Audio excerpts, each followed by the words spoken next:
Bonjour à toutes et tous et bienvenue à l'Hebdo Echo. Elle nous facilite la vie au quotidien, permet de nous simplifier les déplacements, nous dit où nous sommes, où nous allons. Elle nous guide vers les meilleures tables, pourquoi pas, ou vers tout simplement les secours. Et pourtant, la géolocalisation, car c'est de cela dont il est question, n'a pas toujours bonne réputation. Quand on nous interroge individuellement sur elle, nous avons assez facilement tendance à la voir plus comme un fil à la patte que comme un allié. Et pourtant, nous sommes peu nombreux à désactiver les applications de géolocalisation du prolongement de nos cerveaux. Je veux parler bien sûr de nos smartphones. La géolocalisation ne sert pas seulement à espionner nos mouvements ou ceux de nos proches, c'est un moyen, notamment dans les transports, d'optimiser son business, de le rendre plus vertueux sur le plan environnemental. Et c'est précisément pour parler de cette géolocalisation-là que j'ai le plaisir de recevoir aujourd'hui David Babin, qui est dirigeant de la société bordelaise UbiOne. Bonjour David. Merci de me recevoir. Je vous en prie. Et en visio, depuis La Rochelle, si je ne m'abuse, Sarah Sarion, qui est directrice stratégie et innovation de Sarion Global Solutions. C'est ça? Je l'ai fait à l'anglaise. Je vois Bon. ça. Bonjour Sarah. Dites-moi David Babin, pour commencer peut-être, faites-nous la rapide photographie de ce qu'est UbiOne. Tout simplement. UbiOne est une société basée à Bordeaux, éditeur de logiciels. Depuis maintenant une vingtaine d'années, on produit des solutions de gestion de flotte de véhicules par géolocalisation. Ouais. Donc le principe, c'est effectivement de révéler la position de quelque chose, d'un bien ou d'une personne, plus souvent du bien, puisque indirectement, on est en mesure de déterminer la position de la personne qui est au volant d'un véhicule ou d'un engin. C'est combien de personnes, UbiOne ? 25 personnes, 2,5 millions d'euros de chiffre d'affaires aujourd'hui, forte croissance. Je pense la clé de la réussite, parce qu'on raconte la vérité à nos clients et qu'on les accompagne durablement dans leurs besoins en fait, autour de la géolocalisation. Merci pour cette photographie. On va y revenir sur cette relation de confiance entre vous et vos clients. Sarah Sarion, j'ai envie de dire, même question concernant Sarion Global Solutions ou Solutions. Donc nous, on est une société en effet historique basée à La Rochelle, avec de multiples sites sur tout le territoire. Donc vraiment, si on tire un trait de l'île à 7, on est sur toute la moitié ouest, avec un grand nombre de métiers. Donc on est très étalé géographiquement, beaucoup de métiers. Et donc, on est forcément toujours à la recherche un peu de solutions pour optimiser notre flotte. C'est combien de salariés ? On est 1000 salariés aujourd'hui dans le groupe. 1000 salariés, d'accord. Ouais. Et combien, alors, bien sûr, il n'y a pas que des camions, je suppose, mais c'est combien de véhicules, en fait Il y a 850 véhicules. Ah oui, quand même, ouais, effectivement. Bon, merci pour cette photographie. Je reviens vers vous, David Babin. Alors, on dit, et je l'ai dit un peu en propos liminaire, la géolocalisation, c'est un terme un peu valise derrière laquelle on met beaucoup de solutions et beaucoup de services. Alors, justement, quels sont les services que vous apportez à vos clients en matière de géolocalisation ? Alors déjà, nous, on ne s'adresse qu'aux professionnels, c'est-à-dire les applications grand public que effectivement beaucoup de monde sont habitués à utiliser sur leur smartphone ne nous concernent pas. Mais on utilise le même moyen, un signal satellite qui nous permet de nous repérer dans l'espace, à la différence près qu'un système va ensuite transmettre de manière automatique cette information à un ensemble de serveurs qui vont traiter l'information géographique pour permettre à notre client final, tel que le groupe Sarion, de savoir en permanence où se situe la flotte de véhicules. Et ceci pour vertu de mieux adresser le plan de mobilité de l'entreprise, donc de mieux prédire les retards, les avances qu'on a pu prendre dans la journée de travail et éventuellement redéfinir le plan de travail pour chacun des salariés. Donc d'abord, c'est optimiser la qualité de service, quoi, en fait. Exactement. Et ça va toucher à la fois à la productivité du salarié, c'est-à-dire le fait qu'on ne va pas le déranger sans arrêt pour savoir où il est et pourquoi il a éventuellement du retard. On a l'information, on est capable de réagir sans le solliciter. Et puis la satisfaction client finale, c'est-à-dire que Sarion a ses propres clients, elle est renforcée parce qu'ils sont mieux renseignés sur l'évolution du plan de transport de l'entreprise. Le fait d'être intégré, je vais dire, dans le matériel, est-ce que est-ce que ça facilite finalement l'acceptation de la géolocalisation pour les salariés? Est-ce que ça fait partie des questions qui vous sont posées parfois par certains employeurs? On y reviendra avec Sarah Sarion. Est-ce que c'est une question qui vous est posée et une crainte Bien qui est, sûr. Bien qui est- sûr, qui est formulée? à partir du moment, c'est à peu près le même principe que mettre en place des caméras de surveillance dans des locaux d'entreprise ou des pointeuses. On est à peu près sur ce même niveau de ressenti de la part des salariés qui, au départ, pensent inévitablement: ah, on va savoir tout ce que je fais. Oui. En réalité, l'entreprise, telle que Sarion, je pense, pour 850 camions, n'est pas en mesure d'aller déterminer pour chacun de ses salariés en permanence ce qu'ils font. Donc c'est plutôt la charge de travail que l'on va évaluer. Et finalement, je pense que les salariés, au bout d'un certain temps, en fait, trouvent eux aussi des notes positives dans l'emploi de la géolocalisation par le fait qu'ils sont moins sollicités et aussi leur tâche de travail est plus cohérente par rapport, encore une fois, aux avances, aux retards qu'ils prennent. Alors, UbiOne, ce sont les utilisateurs qui en parlent peut-être le mieux, dans le fond. Sarah Sarion, alors, vous permettez que je l'appelle SGS, hein, votre groupe, par facilité, pour Sarion Global Services. C'était quoi la problématique qu'il fallait régler? Ah, alors nous, historiquement, on travaillait déjà avec UbiOne depuis un certain nombre, D'accord. d'années. C'est vrai que là, on a vraiment voulu mettre un vrai coup d'accélérateur en fait sur la solution qu'on développe avec eux. La géolocalisation, en fait, elle est complètement indispensable à notre métier parce que si pas de géolocalisation, ça veut dire et des exploitants et des conducteurs constamment au téléphone, Oui. pour pouvoir, voilà, tenir au courant où est-ce qu'ils en sont, de leur livraison, pour tenir informé le client. Et forcément, c'est des choses qui pouvaient se faire à une certaine époque où, les clients étaient peut-être moins exigeants sur les heures de livraison, où il y avait peut-être moins d'imprévus sur la route, ou voilà, toute une époque qui est aujourd'hui révolue. Donc, le transport doit évoluer, comme la société, en Oui. fait, hein. C'est On un passage répond obligé, quoi, la aux services. géoloc, hein, clairement. C'est clairement un passage obligé. Et quand vous parliez en effet du côté pour les conducteurs d'avoir cette Oui, impression un petit l'acceptation, peu comment ça s'est d'être passé, oui.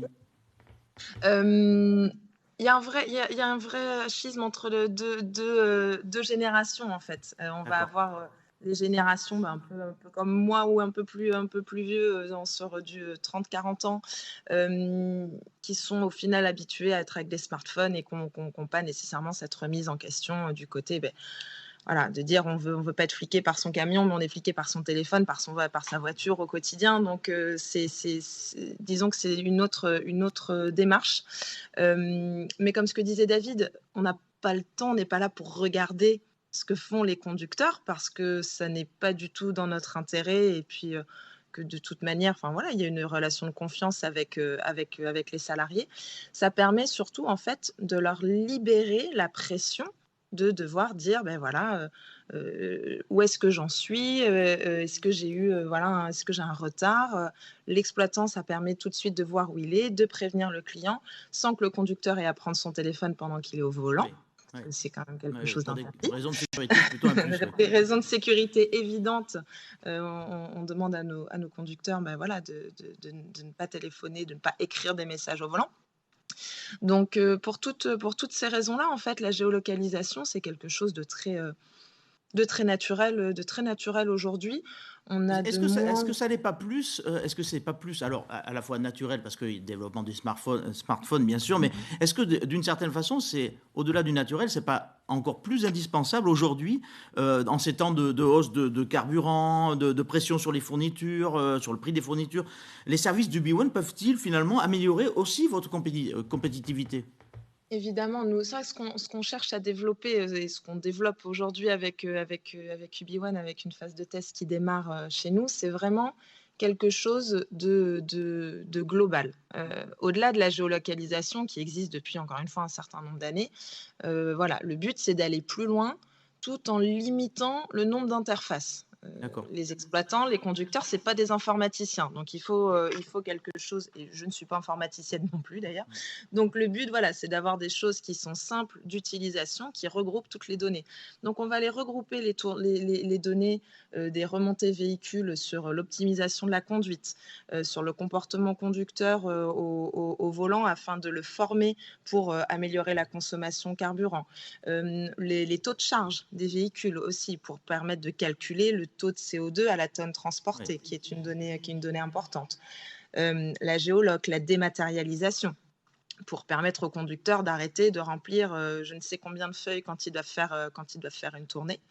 Ils ont une lettre de voiture, ils ont des BL, ils ont je ne sais combien de documents. On doit attendre qu'ils reviennent à la base pour récupérer ces documents, pour commencer la facturation. Enfin, le transport fait vraiment partie encore des métiers très, très en retard Oui. sur tout ça, sur toute Et donc, oui. la dématérialisation. Donc ce type de service accélère la dématérialisation, la Voilà. numérisation finalement de vos métiers. David, vous en êtes à la deuxième version, hein, si je ne m'abuse, du B1. Je sais même plus. Vous avez même plus. Alors, même plus. parlons de V2. En tout cas, qu'est-ce qui change qu'est-ce que cette version change par rapport à la version précédente? Je crois que c'est ce qu'on entame notamment, et je dirais en ce moment en particulier avec Sarah Sarion et son équipe, c'est se servir de la géolocalisation comme un noyau de données pour pouvoir délivrer d'autres services. En fait, dans le monde grand public, on s'est habitué aujourd'hui à être informé en temps réel de tout. Votre livraison arrive, vous savez, le livreur va même prendre une photo Oui, du colis qu'il a laissé devant votre porte. Vous avez toutes ces informations en temps réel. Et aujourd'hui, les professionnels attendent la même qualité de service. Et donc, il y a un retard à rattraper. Ce que fait UbiOne aujourd'hui avec le groupe Sarion, c'est effectivement combler ce retard en matière de messagerie instantanée, en matière de documents à transmettre au chauffeur, de documents que le chauffeur va produire soit pour le groupe pour comptabiliser un certain nombre de choses, soit pour le client final. Donc cette nouvelle version du B1 qu'on entame aujourd'hui, c'est se servir du cœur de la géolocalisation, de la donnée géographique, pour pouvoir propulser d'autres informations contextuelles. Et dites-moi, est-ce que, alors je m'éloigne un petit peu, je prends de l'altitude, est-ce que le développement de Galileo versus le système américain GPS offre des possibilités d'amélioration actuelles ou à venir pour vos systèmes, ou pas du tout finalement, ils peuvent se plugger L'amélioration significative, c'est que depuis maintenant un peu moins d'une dizaine d'années, tous nos systèmes sont compatibles GPS et Galileo. Et en fait, Galileo est une bonne nouvelle dans le sens où il assure la souveraineté de l'Europe en matière de production de données localisées, qu'elles soient utilisées pour le monde du transport et pour d'autres secteurs d'activité. En fait, c'est cette souveraineté qui est le point majeur de Galileo. Fonctionnellement, il y a des services supplémentaires, mais qu'à notre niveau, on n'exploitera pas. Ce qui fait qu'aujourd'hui, on est compatible avec les systèmes américains, le système européen et d'autres dans le monde. David, je vais vous poser une question un peu longue, mais j'attends de vous une question très courte, une réponse très courte. On évoquait le flicage tout à l'heure, c'est moi qui l'évoquais, qui est souvent mis en avant par les détracteurs de la géolocalisation. Est-ce qu'il vous arrive de refuser, vous, des contrats parce que vous sentez qu'au-delà de la sécurité du matériel ou l'optimisation des parcours, certains prospects, certains clients potentiels veulent d'abord fliquer leur personnel? Est-ce que ça vous est arrivé de dire bah non? Oui, c'est arrivé, c'est relativement rare parce que c'est pas une motivation et qui, enfin aujourd'hui, qui est réelle et elle l'a été il y a une dizaine d'années. Certains dirigeants pensaient pouvoir régler un certain nombre de problèmes par ce biais. La réalité, c'est que la pérennité de notre solution n'est pas assurée si on ne parle que de flicage. Ok. Sarah, vous donnez combien de temps pour, d'abord tester la solution et puis éventuellement en tirer les conclusions de l'installation sur tout le parc, par exemple? Alors là, le test, du coup, il est lancé sur cette deuxième partie de l'année. On va pouvoir en tirer des conclusions assez rapides. D'accord. On a vraiment voulu jouer. C'était avec David, ce qu'on a voulu trouver, c'était le bon timing, de pas dire on va tout changer d'un coup, parce que j'ai des conducteurs qui vont être réticents, j'ai des exploitants qui vont être réticents, et le but c'est que ça fonctionne pour UbiOne comme pour Sarion. Donc on veut pas aller trop vite à tout basculer d'un coup. Donc il y a une vraie notion d'accompagnement par UbiOne qui est hyper importante, et nous par nos équipes informatiques aussi. Donc voilà, pas le faire trop vite. Donc on a dit qu'en 1 an, ce ne serait pas possible. Mais pour autant se mettre une date de fin, parce que sinon ça fait partie des choses qu'on lance et qu'on suit pas trop et qu'on laisse végéter et qui sont pas vraiment appliquées. Donc voilà, sur 1 an et demi, 2 ans, faire toute la transition du groupe, ça nous paraît quelque chose d'envisageable. Bon, on a compris quel est votre timing, à l'un comme à l'autre. Justement, nous, on a un timing. On est arrivé au terme de cette émission. David Babin et Sarah Sarion, je vous remercie d'y avoir participé. Et quant à vous, je vous remercie une nouvelle fois de nous avoir suivis et je vous donne rendez-vous même jour, même heure, pour une nouvelle émission de l'Hebdo Écho. Une émission d'ailleurs que vous pouvez, celle-ci en tout cas, vous pouvez la revoir quand vous voulez sur le site internet tv7.com et sudouest.fr, rubrique TV7. À très bientôt.